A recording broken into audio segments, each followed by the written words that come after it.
Film कलम ऐं गोली जी हिकिड़ी बहितरीन ही सीन आहे।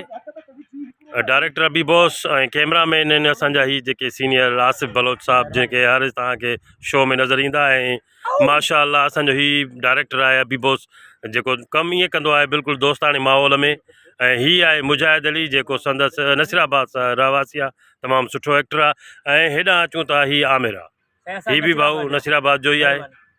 ऐं ही आमिर ही कंबरशहर टेलर मास्टर भी आहे, तमामु सुठा दबंग रोल कंदो आहे।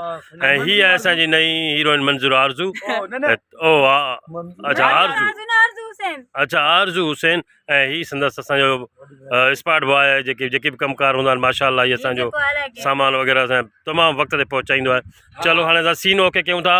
हे तव्हां बि ॾिसिजो, तमामु बहितरीनु सीन आहे, ॾिसण वटा ई सीन आहे। अचो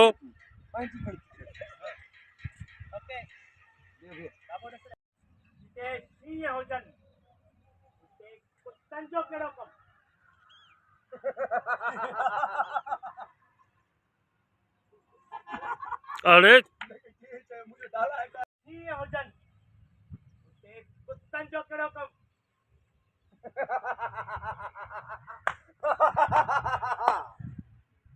मतलब त असीं कुत्ता आहियूं, त पोइ तव्हां ॿिन्ही कुतनि खे असां पटींदासीं। हा हा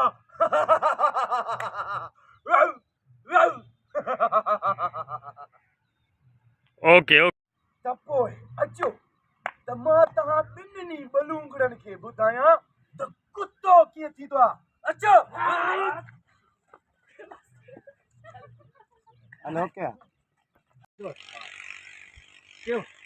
त पोइ अचो असां ॿई कुता तव्हांखे पटींदासीं।